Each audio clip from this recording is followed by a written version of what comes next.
Chapter 1 Mystery Girl. It all began on a beautiful spring morning in a village called Whistler in Canada, a pretty little village in the mountains of British Columbia. There was a cafe in the village with tables outside, and at one of these tables sat a young man. He finished his breakfast, drank his coffee, looked up into the blue sky, and felt the warm sun on his face. Nick Lortz was a happy man. The waiter came up to his table. "More coffee?" he asked. "Yeah, great," said Nick. He gave the waiter his coffee cup. The waiter looked at the camera on the table. "On vacation," he said. "Where are you from?" "San Francisco," Nick said. He laughed. "But I'm not on vacation. I'm working. I'm a travel writer, and I'm doing a book on mountains in North America. I've got some great pictures of your mountain." The two men looked up but Whistler Mountain behind the village. It looked very beautiful in the morning sun. "Do you travel a lot then?" asked the waiter. "All the time," Nick said. "I write books and I write for travel magazines. I write about everything. Different countries, towns, villages, rivers, mountains, people." The waiter looked over Nick's head. "There's a girl across the street," he said. "Do you know her?" Nick turned his head and looked. "No, I don't." "Well, she knows you, I think," the waiter said. "She's watching you very carefully." He gave Nick a smile. "Have a nice day." He went away back into the cafe. Nick looked at the girl across the street. She was about 25, and she was very pretty. "She is watching me," Nick thought. Then the girl turned and looked in one of the shop windows. After a second or two, she looked back at Nick again. Nick watched her.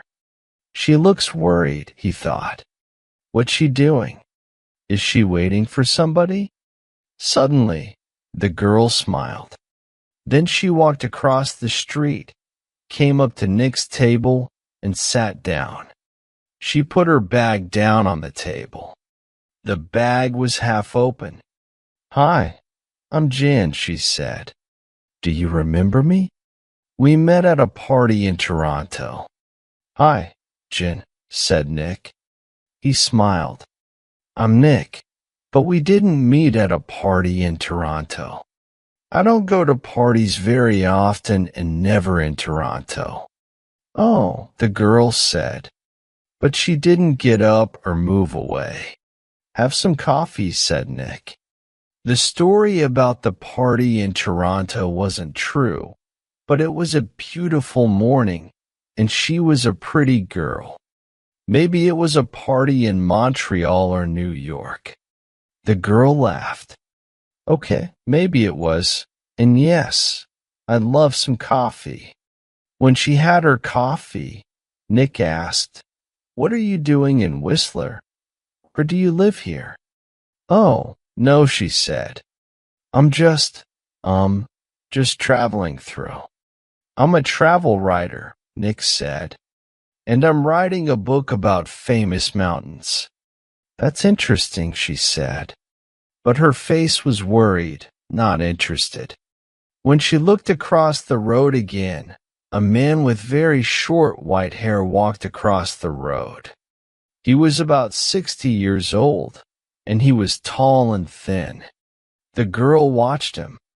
"Are you waiting for someone?" asked Nick. "No," she said quickly. Then she asked, "Where are you going next, Nick?" "To Vancouver for 3 or 4 days," he said. "When are you going?" she asked. "Later this morning," he said. There was a letter in the top of the girl's half-open bag.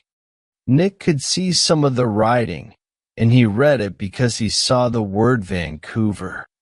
"And we can meet at the Empress Hotel, Victoria, Vancouver Island on Friday afternoon.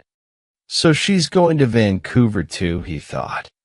Suddenly, the girl said, "Do you like movies?" "Movies?" "Yes, I love movies," he said. "Why?" "I know a man, and he loves movies and going to the cinema," she said slowly. "People call him Mr. Hollywood," she smiled at Nick. "Can I call you Mr. Hollywood too?" Nick laughed. "Okay," he said. "And what can I call you?" She smiled again. "Call me Mystery Girl," she said. "That's a good name for you," said Nick. Just then, the man with white hair came into the cafe. He did not look at Nick or the girl, but he sat at a table near them. He asked the waiter for some breakfast. Then he began to read a magazine. The girl looked at the man, then quickly looked away again. "Do you know him?" Nick asked her. "No," she said. She finished her coffee quickly and got up. "I must go now," she said. Nick stood up too. "Nice too," he began, but the girl suddenly took his face between her hands and kissed him on the mouth. "Drive carefully, Mr. Hollywood." "Goodbye," she said, with a big, beautiful smile. Then she turned and walked quickly away. Nick sat down again and watched her. She walked down the road and into a big hotel. Now what? Thought Nick. Was that all about? The man with white hair watched Nick and waited. After 4 or 5 minutes, Nick finished his coffee, took his books and his camera, and left the cafe.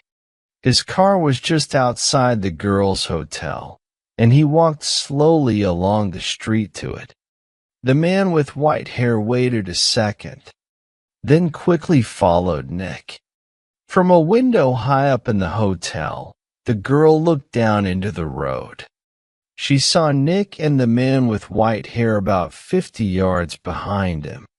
Nick got into his car, and the man with white hair walked quickly to a red car across the street. 5 seconds later, Nick drove away in his blue car, and the red car began to follow him. When the girl saw this, she smiled, then went to put some things in her travel bag. Later, too, a hand in the back. That evening, in his hotel room in Vancouver, Nick could not stop thinking about the girl in the Whistler Cafe. Why did she come and sit with him? She didn't know him. And that story about a party in Toronto wasn't true. And she was worried about something. But what? And that kiss. It was nice, of course. But why did she do it? Maybe she liked my face, Nick thought, or my brown eyes. But I'm not going to see her again, so it doesn't matter. Forget it. He put some money in his pocket and went downstairs to the hotel restaurant. But there were no free tables, so he walked down to Gastown and found a restaurant there. After dinner, he went for a walk. Vancouver was a friendly city, and Nick liked walking through Gastown and Chinatown, looking in the shops and watching the people. It was nearly dark now, and it was a busy time of the evening. There were a lot of cars and a lot of people. After a time, Nick began to walk back to his hotel. He came to a busy street and waited with a small crowd of people to go across. A tall woman in a blue dress stood next to him. She turned and smiled at him. "It's the first warm evening of spring," she said. "It's nice to be out after the long, cold winter." "Yeah," said Nick. "It's great." Suddenly there was a hand in his back, and the hand pushed Nick into the road. Nick fell on his face in front of a big green car. People screamed, But the green car stopped only inches from Nick's head. The woman in the blue dress ran into the road and pulled Nick to his feet. "Are you okay? What happened?" she said. The driver of the green car shouted angrily at Nick, but Nick did not hear him. "Somebody pushed me," he said to the woman. "I didn't fall. Somebody pushed me. I didn't see anybody." Nick looked at the faces of the people near him, but he didn't know them. Then he saw a man's back. The man was tall and thin and had very short, white hair. He walked quickly away down the street and did not look back. "Hey, you!" Nick shouted. "Wait!" But the man did not stop, and he was soon lost in the crowds. "Did he push you?" asked the woman in the blue dress. "I don't know," Nick said. "Do you know him?" she asked. "I don't know his name," Nick said, "but I know that short, white hair. Now, where did I see it before?" The woman began to move away. "I must get home," she said. "Are you okay now?" "Yeah, I'm okay," Nick said. "And thanks. Thanks for your help." "That's okay." The woman smiled. "Be careful now." Back in his hotel, Nick sat on his bed and thought. It was an accident. Nobody pushed me. It was an accident. Nobody wants to kill me. And there are hundreds of men in Vancouver with white hair. It was 1 o'clock in the morning, but Nick couldn't sleep. He listened to the cars in the road, and he looked at the night sky through his hotel room window. Then he sat at the table and tried to write some more of his book about mountains. But he couldn't think about his work. He got back into bed. There were 4 or 5 magazines in the hotel room. They were not very interesting, but Nick sat in bed and opened one, and saw a photo of Mystery Girl. He looked at the picture very carefully. But yes, it was her. Jan, the girl from the Whistler Cafe. She was next to a man of about 50 or 55, and they were in the garden of a big, expensive house. They smiled at the camera, and they looked very happy. Canadian millionaire Howard Hudson and his daughter Meg, it said, under the picture, at their home in Toronto. Meg Hudson, not Jan, not Mystery Girl. Meg Hudson, the daughter of a millionaire. Nick read it again. Why did she come and sit with me in the cafe at Whistler? He thought. Millionaires' daughters don't sit with strangers in cafes and then give them a big kiss when they leave. Why did she do it? What did she want? He thought back to the cafe in Whistler and the girl next to him at the table. Then he remembered something. He remembered a man at a table near them in the cafe. A tall, thin man, about 60 years old. A man with very short, white hair. Nick didn't sleep much that night. Chapter 3: A Walk in the Park. The next day was Thursday. Nick stayed in his hotel room and wrote about mountains all morning. Then he drove to Stanley Park in the afternoon. He sat and read a book for an hour. Then he went for a walk under the tall trees. There was nobody here. It was quiet, and he could walk and think. He thought about Meg Hudson and about the man with white hair. Did he know Meg Hudson? Did she know him? He remembered Meg Hudson's last words. "Drive carefully, Mr. Hollywood." Why did she say that? Why did she call him Mr. Hollywood? He didn't understand any of it. Suddenly, he heard a noise. He stopped. That was a gun, he thought. There's somebody in the trees with a gun. There it is again. Then something hit the tree over his head. Somebody shooting at me, Nick thought. He turned and ran, and somebody began to run after him. Nick ran through the trees. There was no sun in here, and it was half dark, and there were no people, nobody to help him. I must get to my car, Nick thought. Find some people, the police. He ran on. He could still hear the gunman behind him, so he ran faster. After 3 or 4 minutes, he stopped and listened. He was all quiet.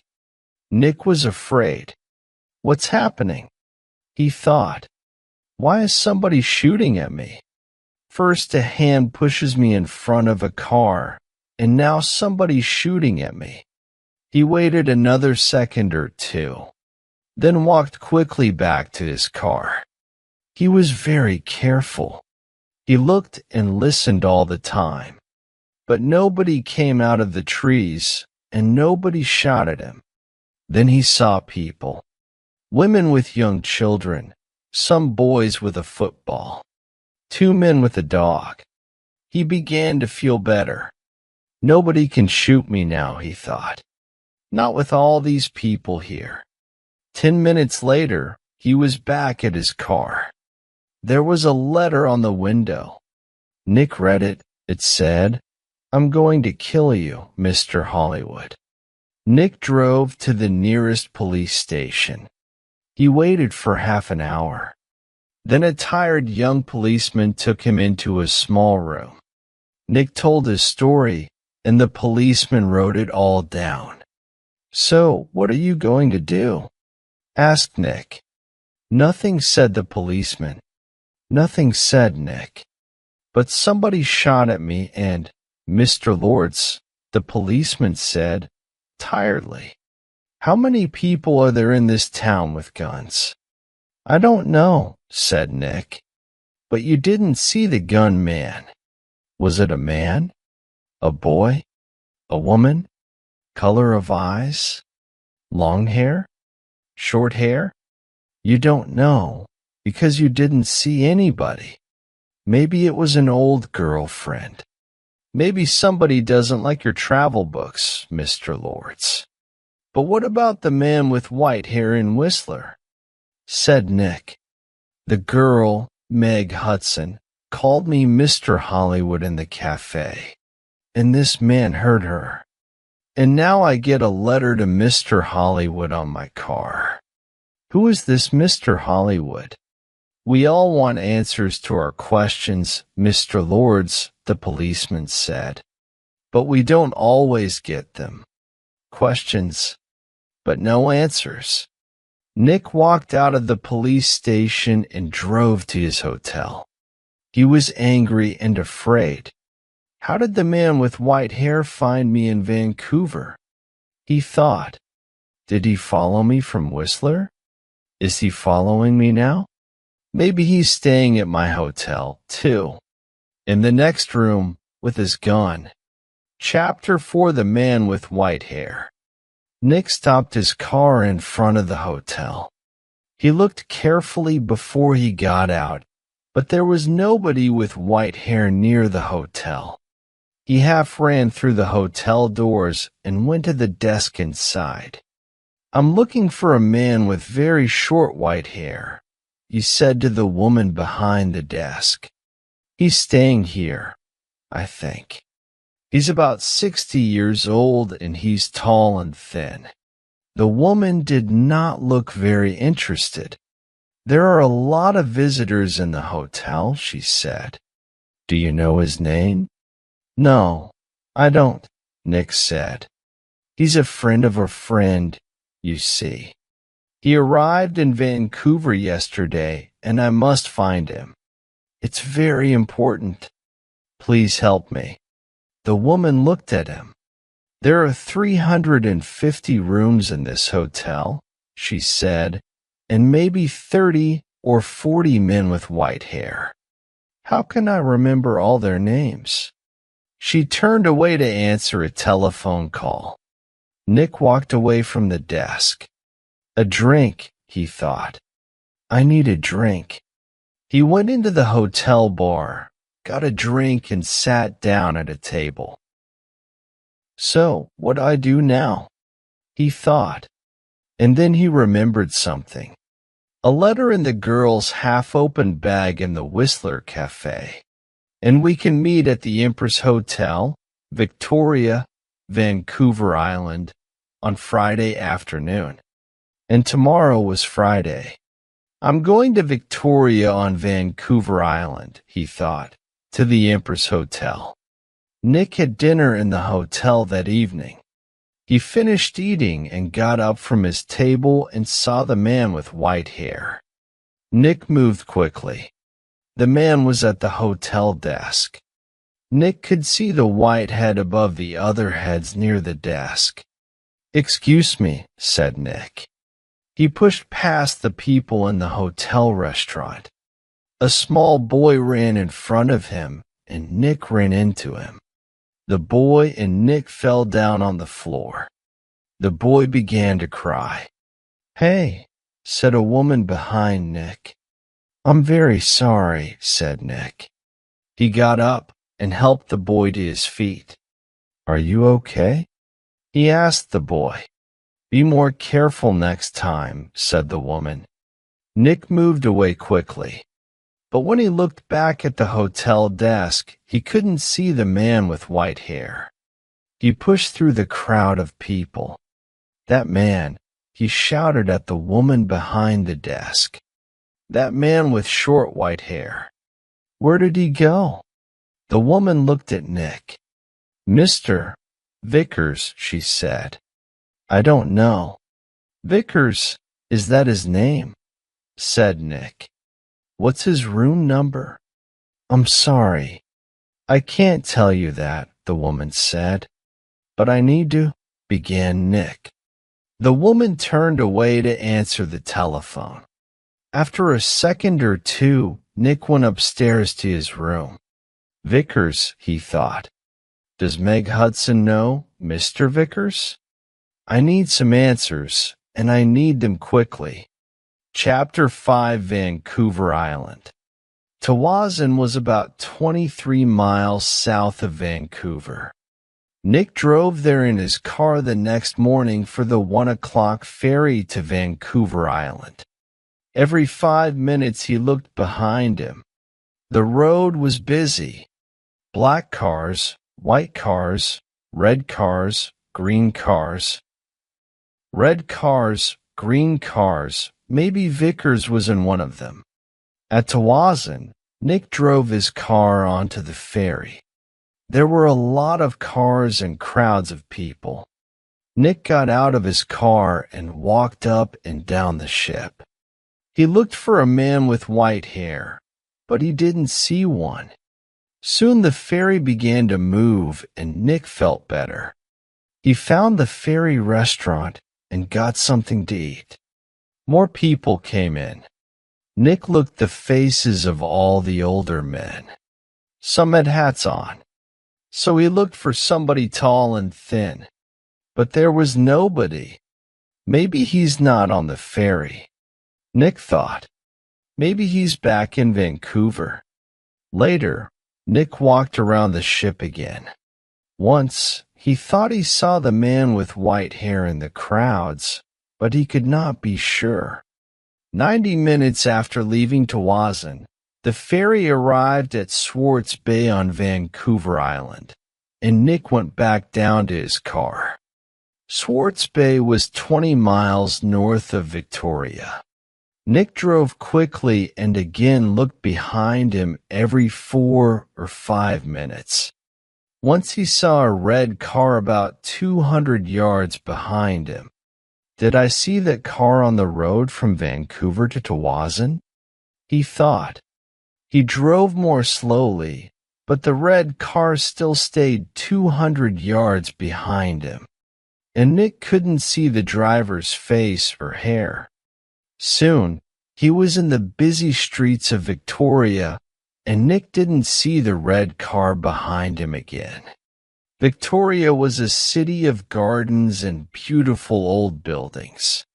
Nick liked Victoria very much, but today he wasn't interested in gardens or buildings. He found the Empress Hotel, went inside, and walked across to the desk. "Can I help you?" a young man asked Nick. "I'm meeting a friend here this afternoon," said Nick. "Miss Hudson." "Hudson," said the young man. "Wait a minute." He went away and came back. "Sorry, but there's no Miss Hudson staying here." Nick took something from his pocket. It was the photograph of Meg and her father from the magazine. "This is her," he said. The young man looked at the picture. "Oh, right. You mean Howard Hudson's daughter," he said. "She's not staying here, but I saw her 10 or 15 minutes ago. She was with somebody, a man. He asked me about the tea room." "The tea room," said Nick. "Where's that?" The man with short, white hair was tired. He couldn't sleep and he couldn't eat. He thought about only one thing all the time. He drove and he watched and he waited and he followed. When he drove into Victoria, the streets were busy and suddenly he lost the blue car in front of him. Angrily, he drove around the city, past all the big hotels. "I must find him," he said. "I must do it today." Then he saw the Empress Hotel and in the street outside it, a blue car. He drove past the hotel, left his car, and ran back down the street. He went across the road and walked past the downstairs windows. There was a big room with tables and chairs and a lot of people. He looked carefully at all the faces. "There she is," he said suddenly. There were two men with the girl. He couldn't see their faces, only the backs of their heads, but one of the men was in a green shirt. "Mr. Hollywood," the man said and smiled. "Goodbye, Mr. Hollywood." All in the street turned to look at him, but the man did not see them. He walked up to the doors of the hotel and put a hand into his pocket. Inside, the gun was cold and hard. Chapter 6: A Tea Party. Meg looked through the doors of the tea room in the Empress Hotel. Meg Hudson sat at a table with a man. The man was about 30 or maybe a year or two younger. He was tall and brown from the sun. He wore a white shirt, white trousers, and white shoes. He said something to Meg and she laughed. She looked very happy. A waiter came up to Nick. "Can I get you some tea?" he asked. "No thanks," said Nick. "I'm with the two people over there." And he walked across to Meg's table. "Hello, mystery girl," said Nick. "Remember me? We met at Whistler. Your name was Jen then, but maybe today it's Meg Hudson." Meg Hudson looked up at him. "Oh," she said, and her face went red. "Who is this, Meg?" asked the man. "This is Nick," said Meg. "He's a writer." "Nick, this is Craig Winters, sometimes called Mr. Hollywood," said Nick. "Maybe, but how did you know that?" I asked Craig Winters. "I guessed," said Nick, "and I think I'm beginning to understand. Can I ask you a question, Mr. Winters? Does somebody want to kill you?" Craig Winters' face went white. "Kill me? What are you talking about?" asked Meg. "Before I tell you, answer this question, please," said Nick. "You called me Mr. Hollywood in Whistler, and you wanted the man at the next table the man with white hair, to hear you. Is that right?" Meg Hudson did not answer at first. Then she said quietly, "Yes." "Why?" asked Nick. "I wanted him to follow you, and not me." "Why?" Nick asked again. "I think he's a detective," said Meg. "And I think he's working for my father. I saw him soon after I left Toronto. He followed me." Meg put her hand on Craig Winter's arm. "My father doesn't like Craig. A month ago, he told me not to see Craig again. I'm not happy, and he knows that. I think he guessed that I'm meeting Craig, and now he wants to find Craig and stop him seeing me." "Stop him," said Nick, "or kill him?" "No," Meg Hudson said. "Daddy doesn't. The man with white hair pushed me in front of a car in Vancouver," Nick told her, "and he shot at me in Stanley Park." "What?" said Meg. Tell me about this man with white hair," Winters said suddenly. Nick looked at him. "He's about 60, and he's tall and thin."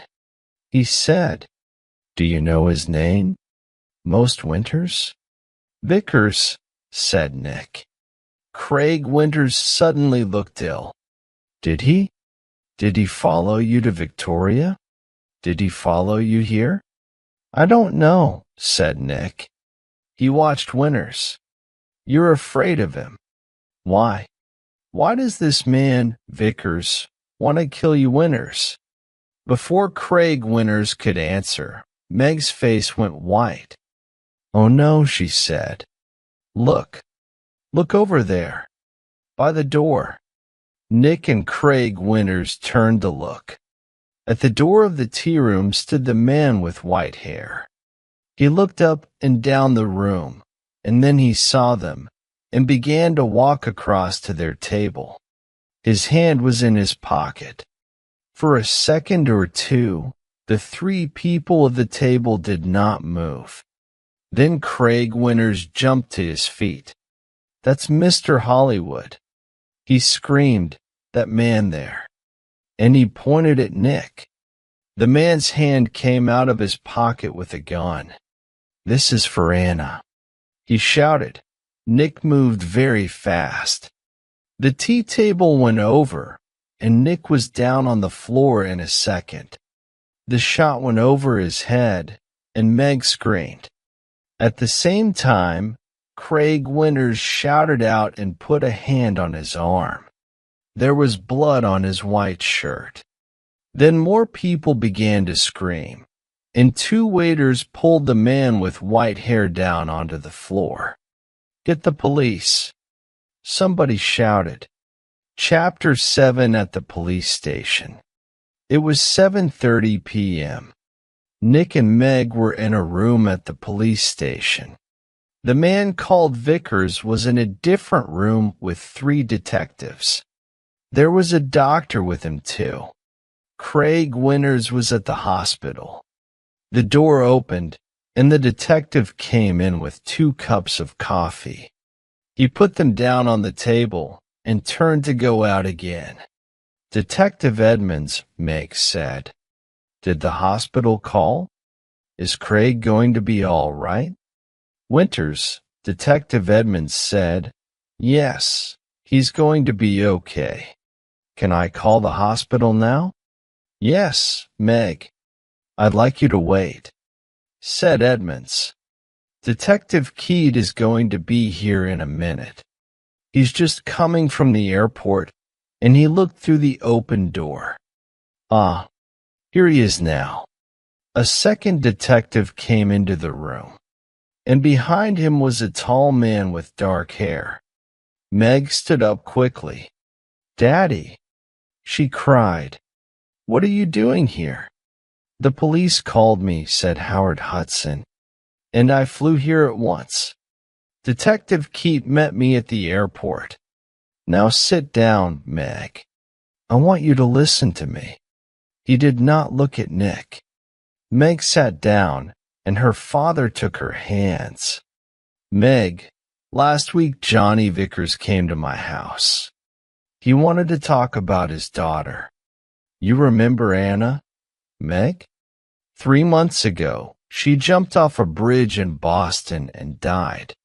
She was young, beautiful, rich, and she didn't want to live. Why? Because she loved a man, and the man took her money, ran away, and left her. And the man was called. No, said Meg. No. Yes, Meg. Yes. He was called Mr. Hollywood. No, shouted Meg. She began to cry. That's right, Miss Hudson, said Detective Keat quietly. To you, he gave the name Craig Winters. When Anna Vickers knew him, he was Carl Windsor. But he liked all his girlfriends to call him Mr. Hollywood. He took nearly $50,000 from Anna Vickers, and there was a girl before that. No, it's not true, Meg shouted. It is true, Meg, said her father. Windsor, gets all his money from rich men's daughters. Johnny Vickers loved his daughter. He went to her house in Boston after she died.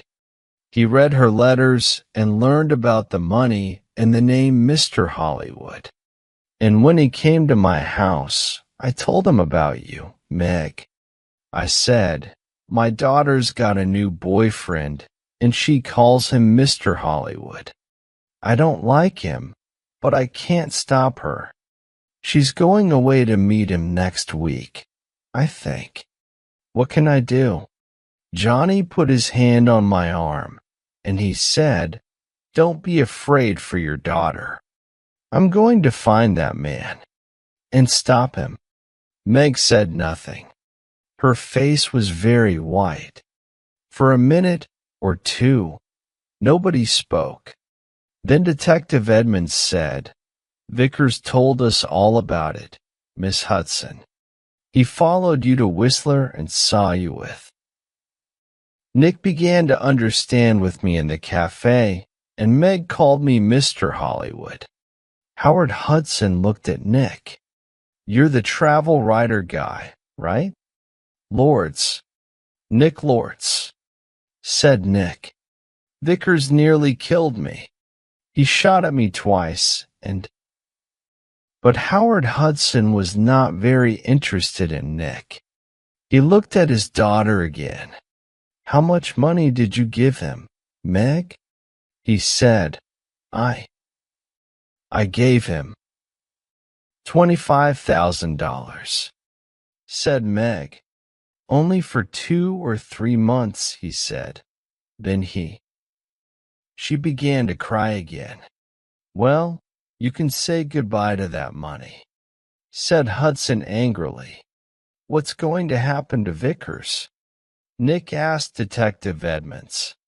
Hospital, I think, said Edmonds. Okay. He shot at you, and about 50 people saw him. But he's not a well man. The doctors are going to put him away in a hospital. Howard Hudson stood up. Okay, Meg, I'm going to take you home. My plane is waiting at the airport. Meg followed her father to the door. Then she remembered Nick and turned. I'm sorry, she said. I got you into all this. I called you Mr. Hollywood. That was wrong, but I didn't know. It's okay, said Nick. You know everything now, and it's better to learn it now than not later. $50,000 later. Chapter 8. A Nice Smile. Nick took the evening ferry back to Vancouver. He was tired and hungry, so he went down to get some dinner in the ferry restaurant. The restaurant was busy, and there was only one free table. Nick sat down quickly and began to eat. I must get back to work tomorrow, he thought, and forget about millionaires, daughters, and men with guns. "Excuse me," somebody said. "Can I sit with you?" Nick looked up. There was a pretty girl next to his table. He got up. "It's okay," he said. "You can have this table. I don't want it." And he began to move away. "Please don't go," the girl said. "Stay and finish your dinner." She smiled at him. It was a nice smile, but Nick knew all about nice smiles. "I'm not hungry," he said, and he walked quickly out of the restaurant.